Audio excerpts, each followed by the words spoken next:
나는 정말이지 못난 사람이었답니다. 세월이 이렇게 한참이나 흐른 뒤에야 비로소 제 지난날의 고집불통 신보와 모진 말들을 후회하게 되었으니 말입니다요. 특히나 그 군대 시절의 일은 지금 생각해도 제 심장이 찢어지는 것 같고 얼굴이 화끈거려 어디 숨고 싶을 지경이랍니다. 그때 그 생활관의 축축하고 쿰쿰한 냄새 그리고 훈련장에서 뿜어져 나오던 땀 냄새와 흙먼지까지 모든 것이 아직도 제 코끝에 생생하게 남아있답니다. 그때는 정말이지 제가 세상을 다 아는 줄 착각하고 살았었지요. 어깨에 상병 계급장을 달고 있었으니 나름 고참 축에 속했었거든요. 훈련은 또 어찌나 고우되고 힘들었는지 온몸에 마디마디가 쑤시고 아파서 밤마다 잠을 설치기 일쑤였답니다. 그런 와중에 김병장이란 녀석이 갑자기 불우유 돕기연금을 모금하겠다는 이야기를 꺼냈었지요. 김병장은 나보다 고참이었지만 왠지 모르게 나는 그 녀석이 하는 일마다 영 못마땅했었답니다. 워낙에 사람이 좋은 척 나서서 일을 만드는 재주가 있었거든요. 그는 평소에도 필요 이상으로 타인에게 친절하고 부대 내에서 발생하는 크고 작은 잡무까지 도맡아 하는 성격이었지요. 그런 김병장이 어느 날 저녁 식사 후 생활관 한복판에 서서 땀을 뻘뻘 흘리며 열변을 토했답니다. 이번에 우리 부대 인근 지역에서 어려운 이웃들을 돕는 자선 행사를 하는데 우리도 작은 정성이나마 보태서 참여하면 좋겠습니다요. 그는 그렇게 말하며 빨간색 모금함을 흔들었지요. 그의 말 한마디에는 진심이 묻어나는 듯 했지만제 귀에는 그저 허울 좋은 핑계로만 들렸었답니다. 왜냐고요? 제가 군 생활을 하면서 워낙 못 볼 꼴을 많이 봤었거든요. 좋은 취지라며 돈을 모으고 나면 꼭 어디론가 사라지거나 개인적인 용도로 쓰이는 경우를 한두 번 본 게 아니었답니다. 어떤 병사는 휴가비를 핑계로 전우들에게 돈을 빌려 갚지 않기도 했고 또 어떤 간부는 부대 회식비를 모은다고 해놓고는 자기 뱃속을 채우는데 급급했었지요. 그런 기억들이 쌓이다 보니 저는 자연스럽게 사람이라면 일단 의심부터 하는 고약한 버릇이 생겨버렸답니다. 특히나 돈과 관련된 일이라면 더욱 그랬었지요. 그래서 김병장의 그 선량해 보이는 얼굴을 보는 순간 제 머릿속에는 또 어떤 속셈이 있을까 하는 의심이 뭉게뭉게 피어올랐었답니다. 또 뭘 해먹으려고 저러나 싶었지요. 저렇게 생색은 다 내면서 뒤로는 자기 입속을 챙기는 놈들이 한둘이어야 말이지요. 저는 속으로 그렇게 중얼거리며 삐딱한 시선으로 김병장을 쳐다봤었답니다. 다른 병사들은 김병장의 말에 고개를 끄덕이며 지갑을 열 준비를 하는 듯 보였지만 저는 도무지 그럴 마음이 들지 않았었답니다. 그저 또 시작이구나는 생각뿐이었지요. 제 마음속에는 이미 김병장을 향한 못난 의심의 씨앗이 단단히 뿌리내리고 있었답니다. 그날 저녁 점호 시간 전은 일부러 헌금을 내는 신용만 했었답니다.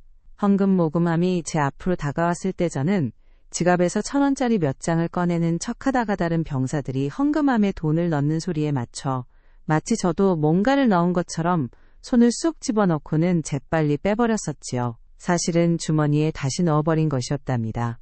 괜히 째째하게 보일까 바는 척만 하고 만 것이었지요. 다른 병사들은 어두운 조명 아래서 누가 얼마를 내는지 일일이 확인하지 못했기에 제 간계는 완벽하게 성공하는 듯 보였답니다. 그때 제 마음속에는 온갖 생각들이 뒤섞여 있었답니다. 내가 왜 내 돈을 저런 불확실한 곳에 기부해야 하는가? 어차피 내봐야 누가 알아주지도 않을 텐데 만약 이 돈이 중간에 사라지기라도 하면 내 아까운 돈만 날리는 꼴이 될 것이다. 이런 이기적인 생각들이 제 머릿속을 가득 채웠었지요. 솔직히 말하면 제가 그때 얼마나 비겁하고 야비했는지 모른답니다. 다른 병사들의 순수한 마음을 이용하려는 김병장의 위선을 단죄하는 정의로운 행동이라고 스스로를 합리화했었거든요. 나는 똑똑한 것이지 절대 구두쇠가 아니다 라고 말입니다요. 하지만 동시에 불안감도 아주 조금은 있었답니다. 혹시라도 김병장이 눈치를 채지는 않을까 아니면 다른 병사들이 나를 의심하지는 않을까 하는 찜찜함이 있었지요. 하지만 저는 애써 그런 불안감을 떨쳐내려 노력했답니다. 설마 이 많은 사람 중에 내가 헌금을 안 냈다는 걸 누가 알겠어. 어차피 다들 피곤하고 바쁜데 내게 신경 쓸 겨를이 없을 것이다. 그렇게 저 스스로를 다독이며 제 못난 행동을 정당화했었답니다. 괜히 좋은 사람 코스프레 하느라 내 돈 날리고 싶지 않았었지요. 제 마음속 깊은 곳에서는 끊임없이 내가 옳다고 외치고 있었답니다. 며칠 뒤 그 일이 터지고 말았답니다. 그날은 당직 사령실 앞 복도가 유난히 춥고 으스스하게 느껴졌었지요.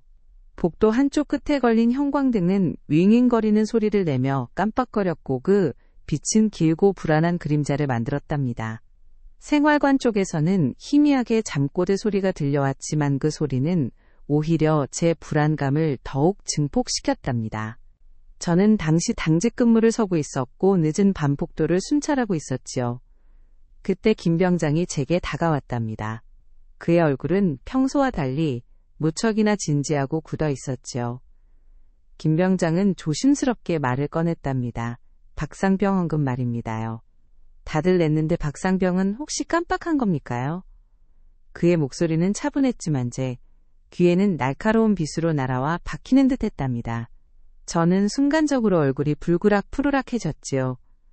들키지 않았다고 생각했던 제 치부가 드러나는 순간이었으니까요. 하지만 제 못난 자존심은 순순히 인정할 줄을 몰랐답니다. 오히려 공격적인 태도를 취했었지요. 내가 낸 돈까지 왜 캐묻는 겁니까요? 개인적인 돈 내역까지 일일이 보고해야 하는 겁니까요? 저는 그렇게 쏘아붙였답니다.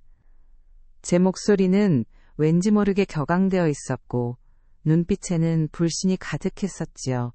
김 병장은 순간 당황한 듯 보였지만 곧 침착하게 말을 이어갔답니다.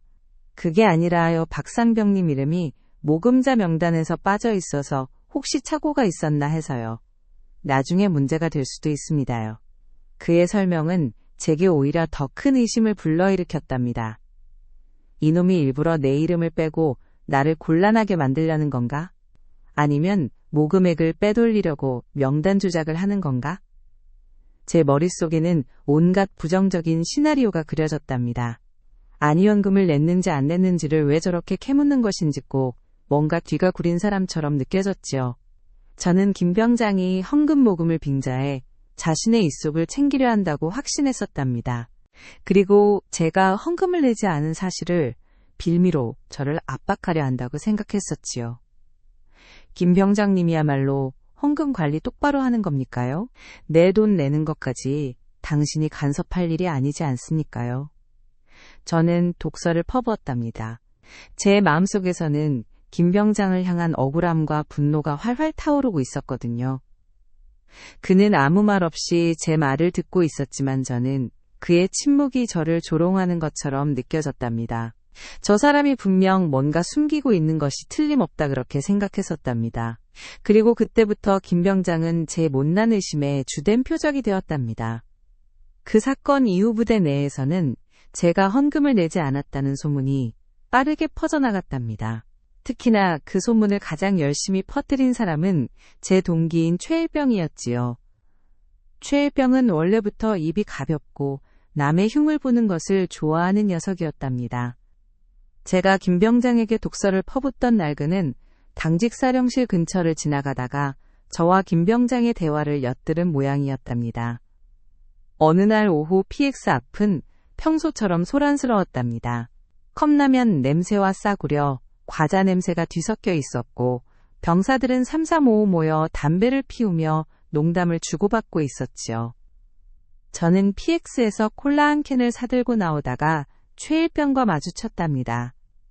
최일병은 몇몇 병사들과 어울려 수군거리고 있었는데 제가 나타나자 왠지 모르게 그들의 대화가 순간 뚝 끊기는 듯한 느낌을 받았답니다.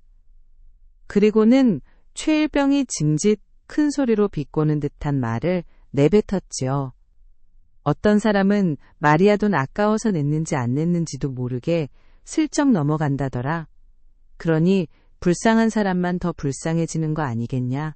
그는 그렇게 말하며 힐끗 저를 쳐다봤답니다. 그 말은 누가 봐도 저를 겨냥한 것이었지요. 순간 제 얼굴이 화끈거리고 심장이 발끝까지 떨어지는 것 같았답니다. PX 안에 있던 모든 병사들의 시선이 저에게 꽂히는 듯한 착각에 빠져버렸었답니다. 저는 마치 알몸으로 발가벗겨진 듯한 비참함을 느꼈답니다. 그때 제 머릿속은 온통 혼란과 분노로 가득 찼었답니다. 저 최일병 녀석이 감히 나를 비난하다니. 그리고 다른 병사들은 또 뭐냔 말이지요. 모두가 나를 욕하고 비난하는 듯한 착각에 빠져버렸었답니다. 저는 당장이라도 최일병에게 달려가 멱살을 잡고 싶었지만 제 발은 땅에 뿌리 박힌 듯 움직이지 않았답니다. 차마 그 많은 사람 앞에서 제 결백을 주장할 용기도 없었고 헌금을 내지 않은 사실을 인정할 수도 없었으니까요. 결국 저는 아무 말도 하지 못한 채콜라 캔만 든 채로 그 자리를 벗어날 수밖에 없었답니다. PX를 빠져나오는 내내 제 등 뒤에서는 수군거리는 소리가 들려오는 듯 했었지요. 그래 어차피 다들 날 오해하는 거라면 차라리 진짜 못된 놈이 되자 그렇게 다짐했었지요. 제 마음속에는 세상에 대한 분노와 불신이 더욱 깊이 뿌리내렸답니다. 저는 제가 억울하게 희생당하고 있다고 생각했었거든요. 이 모든 것이 김병장의 계략이라고 굳게 믿었답니다. 저는 결국 제 결백을 증명하기 위해 행정반으로 향했답니다. 제 이름이 빠져있다는 김병장의 말에 대한 반박 자료를 찾아 서그의 음모를 만천하에 드러내고 싶었지요.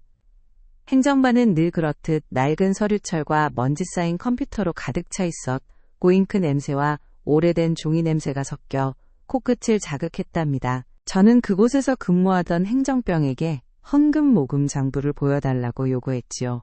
제가 헌금 낸 기록 좀 확인해보고 싶어서 왔습니다요. 분명히 냈는데 김병장이 제 이름이 없다고 말하는 바람에 오해가 생겼으니 빨리 확인 좀 해주십시오. 저는 그렇게 다그치듯이 말했답니다. 행정병은 귀찮다는 듯이 쭈뼛거리며 낡은 장부들을 뒤적이기 시작했답니다. 저는 그의 등 뒤에서 초조하게 서서 제 이름이 적힌 페이지가 나오기를 기다렸었지요. 제 머릿속에서는 온갖 시뮬레이션이 펼쳐졌답니다. 내 이름이 나오면 김병장에게 어떻게 복수할까? 그의 위선을 어떻게 폭로할까? 하지만 아무리 뒤져도 제 이름은 나오지 않았답니다.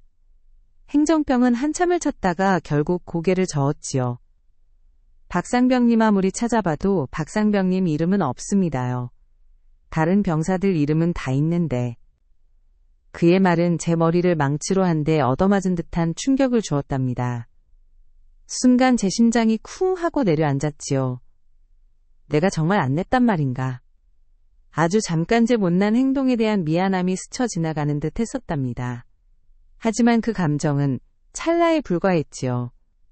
곧바로 김병장을 향한 분노가 다시금 치밀어 올랐답니다. 결국 다 김병장의 계략이었던 겁니다요. 나를 망신 주려고 일부러 이런 판을 벌인 게 분명하다 싶었지요. 저는 그 자리에서 김병장을 향해 또다시 독설을 퍼부었답니다. 김병장님 그렇게 남의 돈 가지고 장난치는 거 아닙니다요. 그렇게 깨끗하게 굴고 싶으면 본인 돈으로 해결할 것이지 왜 남들까지 끌어들여서 이 난리입니까요? 이 비겁한 인간 같으니라고. 제 말은 가시 박힌 듯 날카로웠고 제 눈빛은 그를 당장이라도 꿰뚫어버릴 듯이 사나웠답니다. 저는 그가 제 이름을 빼돌려 저를 궁지로 몰아넣으려 한다고 확신했었거든요. 그의 얼굴에는 순간적으로 아픔 같은 것이 스쳐 지나갔지만 저는 그것을 그저 자신의 관계가 드러날까봐 당황하는 모습이라고 착각했었답니다. 제 못난 마음은 도무지 남의 아픔 따위는 헤아릴 줄 몰랐었답니다. 며칠 뒤 저는 개인 물품함 정리를 하다가 잊고 있던 봉사활동 확인서 꾸러미를 발견했답니다. 무슨 봉사활동이었는지 기억도 가물가물한데 아마 부대에서 의무적으로 참여했던 행사였을 겁니다요. 저는 그 종이들을 대충 정리하다가 그 봉사활동 확인서들 사이에서 뭔가 낯선 종이 한 장을 발견했답니다. 낡고 구겨진 영수증 한 장이었지요. 처음에는 그저 대수롭지 않게 생각했었답니다. 무슨 영수증인가 싶어서 무심코 펼쳐봤지요. 그런데 그 영수증을 보는 순간 제 심장이 쿵 하고 내려앉는 듯 했답니다. 그것은 다름 아닌 바로 그 헌금에 대한 부영수증이었거든요. 그 당시 제가 내야 했던 헌금액과 정확히 일치하는 금액이 찍혀 있었고 날짜, 또한 그 헌금을 모금하던 때와 같았답니다. 이게 대체 왜 여기에 있지? 제 머릿속은 혼란으로 가득 찼었답니다. 저는 분명히 헌금을 내지 않았는데 제 물품함에서 기부 영수증이 나오다니요. 그것도 제가 내야 할 금액과 똑같은 영수증이 말입니다요. 손이 떨려서 그 영수증을 제대로 잡을 수가 없었답니다. 하지만 더 큰 충격은 그 다음이었답니다. 기부자 이름 칸에 분명히 김병장이라고 선명하게 적혀 있었거든요. 김병장. 김병장이 왜 내 헌금을 냈단 말인가. 저는 도무지 이해할 수 없었답니다. 그때는 제가 워낙 못난 마음으로 가득 차 있었으니 영수증을 보고도 김병장의 또 다른 계략이라고 생각했었답니다. 결국 내 이름까지 팔아서 자기 치적 쌓는구나. 내 돈을 가지고 장난치는 것도 모자라 이제는 내 이름까지 팔아서 자기 잘난 척을 하려 드는구나. 제 마음속에서는 분노와 배신감이 다시금 치밀어 올랐답니다. 제가 그렇게 의심하고 미워했던 김병장이 이제는 제 이름까지 도용해서 뭔가를 꾸미려 한다는 생각에 치가 떨렸었지요. 저는 그때 그 영수증에 아주 작은 글씨 희미하게 손으로 적혀있던 대리기부라는 글귀와 괄호 안에 적힌 제 이름을 제대로 읽지 못했었답니다. 아니어쩌면 읽었어도 애써 외면하고 싶었을지도 모르지요. 제 못난 오만함과 자존심이 진실을 똑바로 바라보는 것을 방해했던 것이었답니다. 이 영수증을 발견함으로써 제 혼란은 극에 달했지만 그 혼란은 김병장을 향한 더 큰 분노와 원망으로 이어졌을 뿐이었답니다. 영수증을 발견한 직후 저는 이성을 잃고 김병장을 찾아 연병장으로 달려갔답니다. 훈련이 막 끝난 시간이라 연병장에는 아직 병사들이 3-3-5 모여 있었지요. 태양은 이글거렸고 흙먼지가 바람에 날려 눈을 따갑게 했답니다. 저는 그 자리에서 김병장을 향해 맹비난을 퍼부었답니다. 목소리가 잔뜩 쉬어서는 마치 제가 세상에서 가장 큰 피해자인 양 억울함을 토해냈었지요. 김병장님은 정말 파렴치한 인간입니다요. 내 돈을 가지고 장난치는 것도 모자라 내 이름까지 팔아서 자기 잘난 척이나 하고 말입니다요. 이럴 바에야 차라리 나를 때려 죽이지 그랬습니까요. 제 말은 비수처럼 김병장의 심장에 박혔을 겁니다요. 저는 그때 제가 뱉은 말들이 얼마나 잔인하고 독한 말이었는지 지금 생각해도 등골이 오싹해진답니다. 가장 믿었던 사람에게 배신당했다는 착각에 사로잡혀져 스스로를 가장 불쌍한 존재로 여기고 있었거든요. 제 목소리는 분노와 서러움으로 파르르 떨렸답니다. 다른 병사들이 일순간 조용해지며 우리 쪽을 쳐다봤지만 저는 아랑곳하지 않았지요. 제 마음속에서는 김병장을 향한 원망이 너무나 커서 다른 사람들의 시선 따위는 아무것도 아니었답니다. 저는 그가 저를 이용하려 했다는 생각에 치가 떨렸고 저 스스로가 너무나 비참하게 느껴졌으니까요.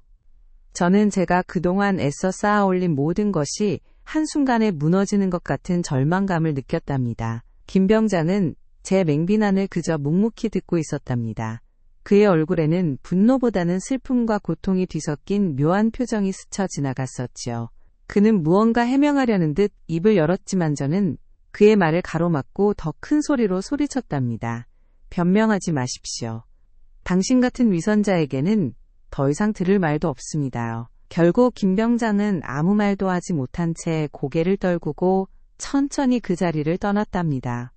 그의 뒷모습은 왠지 모르게 초라하고 쓸쓸해 보였지만 그때는 제가 워낙 못난 마음으로 가득 차 있어서 그의 그런 모습을 제대로 보지 못했답니다. 오히려 내가 이겼다는 승리감에 젖어 있었지요. 하지만 그 승리감은 아주 잠시뿐이었고 곧바로 가슴속 깊은 곳에서 밀려오는 공허함과 찜찜함에 시달려야 했었답니다. 그때 김병장님의 얼굴에 스치던 그 묘한 표정을 왜 그때는 알아채지 못했는지 지금 생각해도 분통이 터진답니다. 우리는 그렇게 파국으로 치달아 버렸었답니다. 사흘 뒤 훈련장에서 김병장이 조용히 저를 붙잡았답니다. 훈련으로 잔뜩 지쳐서 모두가 땀을 뻘뻘 흘리며 잠깐의 휴식을 취하고 있던 때였죠. 총소리와 포소리가 끊이지 않던 훈련장은 그 순간만큼은 왠지 모르게 고요하게 느껴졌답니다. 저는 그동안 김병장을 철저히 외면하고 피했었거든요. 혹시라도 마주칠까봐 일부러 동선을 바꿔 다니기도 했었지요. 제 마음속에는 여전히 김병장을 향한 못난 분노가 가득했었답니다.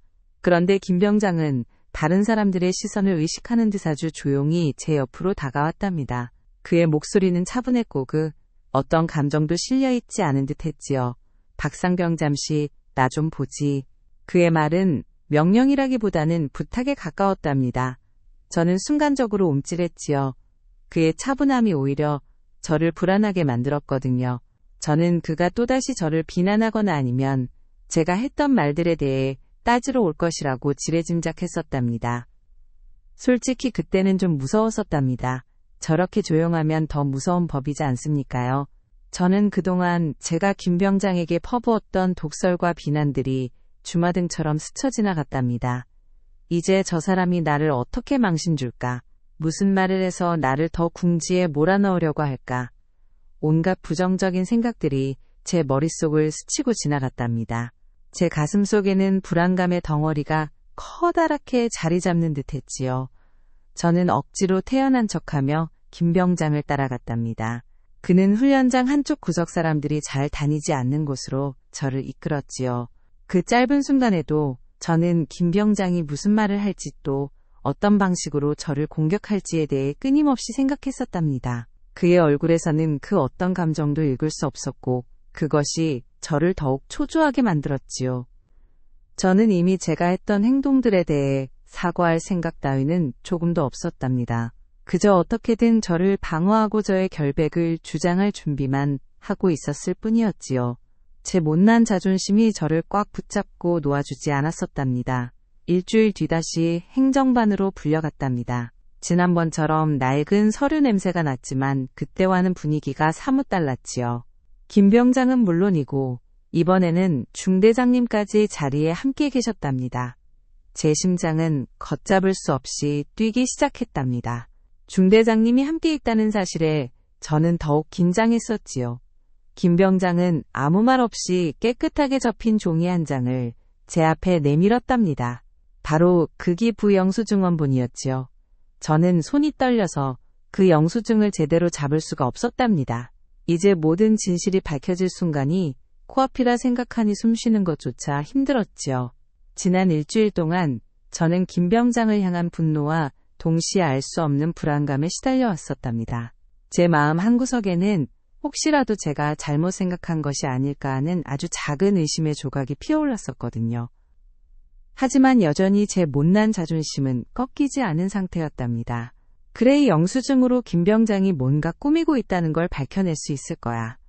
저는 아직도 그런 헛된 희망을 붙들고 있었지요. 중대장님은 저와 김병장을 번갈아 보며 조용히 침묵하고 계셨답니다. 그 침묵은 저를 더욱 압박하는 듯 했지요. 저는 그 영수증을 바라보면서 도여전히 김병장을 의심하는 못난 마음을 떨쳐낼 수가 없었답니다. 제 눈빛은 영수증과 김병장의 얼굴 사이를 바쁘게 오갔답니다. 김병장의 얼굴은 여전히 평온했고 그 어떤 감정도 읽을 수 없었지요. 그의 그런 침착한 태도가 저를 더욱 혼란스럽게 만들었답니다. 대체 저 사람은 뭘 믿고 저렇게 당당한 거지? 저는 그렇게 생각하며 애써 냉정한 표정을 지으려 노력했었답니다.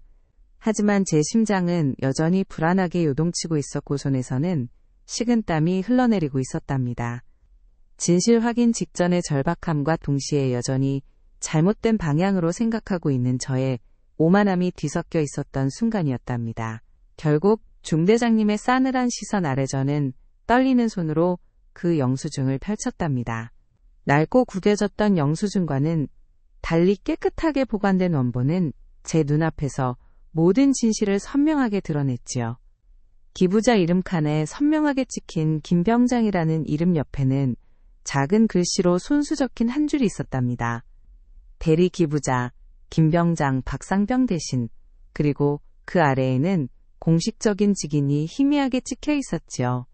그 글귀를 읽는 순간 제 머릿속은 새하얗게 변해버렸답니다. 세상이 빙글빙글 돌고 제 심장은 발밑으로 쿵 하고 떨어지는 듯 했지요. 그동안 제가 김병장을 향해 품었던 모든 의심과 분노 그리고 비난들이 한순간에 산산조각 나는 듯 했답니다. 그는 저를 위해 자기 돈으로 헌금을 대신 내주고 혹시라도 제가 불이익을 당할까봐 영수증까지 보관하고 있었던 것이었답니다. 제가 헌금 명단에 없는 것을 확인하고는 제가 미처 내지 못했거나 잊었을까 봐 나중에 문제가 될까봐 염려해서 그렇게 해주었던 것이었답니다. 김병장은 담담한 목소리로 모든 진실을 설명했답니다. 박상병님은 군 생활하면서 자잘한 사고를 많이 쳐서 징계를 받을 뻔한 적이 여러 번 있었지 않습니까요? 혹시라도 이런 작은 문제로 또다시 불이익을 당할까봐 걱정했었습니다요. 행정반에 물어보니 기한이 지났어도 대리 기부는 가능하다는 말에 제 이름으로 대신 기부하고 박상병님 이름을 괄호 안에 적어뒀던 겁니다요. 나중에 조용히 알려주려고 봉사활동 확인서 사이에 넣어뒀었는데 그때 박상병님께서 너무 화를 내셔서 그의 말이 채 끝나기도 전에 저는 그 자리에서 주저앉아 버렸답니다. 제 입에서는 참을 수 없는 울음이 터져나왔지요. 뜨거운 눈물이 봇물 터지듯 쏟아져 내렸고 저는 흐느끼며 바닥을 두드렸답니다. 제 못난 자존심 때문에 저렇게 고맙고 귀한 사람에게 평생 씻을 수 없는 상처를 줘버린 겁니다요. 제 머릿속에는 그동안 제가 김병장에게 퍼부었던 온갖 독설과 비난들이 파노라마처럼 스쳐 지나갔답니다.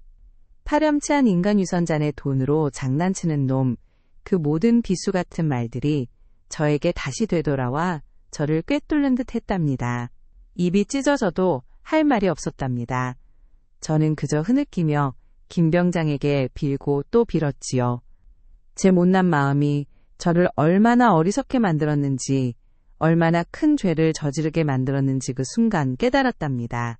제 가슴은 미어지는 듯 아팠고 온몸은 죄책감과 후회로 파르르 떨렸답니다. 제 삶에서 이렇게 큰 충격과 전율을 느껴본 적이 없었답니다. 그로부터 일주일 뒤 저는 김병장을 면회실로 불러냈답니다. 면회실은 평소 같으면 면회 온 가족들과 병사들의 웃음소리로 북적였겠지만 그날은 유난히 고요하고 엄숙하게 느껴졌었답니다. 마치 저의 참회록을 들어주는 고해성사소 같았지요. 저는 그 일주일 동안 잠 한숨 제대로 자지 못했답니다. 김병장을 향한 죄책감과 스스로에 대한 자괴감이 저를 짓눌렀었거든요. 그의 앞에 서자마자 저는 고개를 푹 숙였답니다. 차마 그의 얼굴을 똑바로 쳐다볼 수가 없었지요. 제 입에서는 흐느낌과 함께 간신히 말이 터져나왔답니다. 김병장님, 제가 정말 죽을 죄를 지었습니다입니다. 제가 정말 못난 놈이었습니다입니다. 제 무지하고 교만한 마음이 병장님의 은혜를 원수로 갚았습니다요. 제 목소리는 울음 때문에 제대로 나오지 않았 곧 뜨거운 눈물이 하염없이 흘러내렸답니다. 저는 그동안 제가 김병장에게 퍼부었던 비난과 모욕적인 말들을 하나하나 되짚으며 사죄했답니다. 제 오만함 때문에 얼마나 그를 힘들게 했는지, 얼마나 깊은 상처를 주었는지 깨달았기 때문이었지요. 저는 그에게 용서를 빌었답니다. 부디 저 같은 놈을 용서해 주십시오. 평생을 두고 갚아도 모자랄 이 죄를 제발 용서해 주십시오. 김병장은 제 사과를 묵묵히 듣고 있었답니다. 그의 얼굴에는 그 어떤 비난이나 분노의 기색도 없었지요. 오히려 작은 미소를 지으며 제 등을 토닥여 주었답니다. 괜찮습니다, 박상병. 이해합니다요, 사람.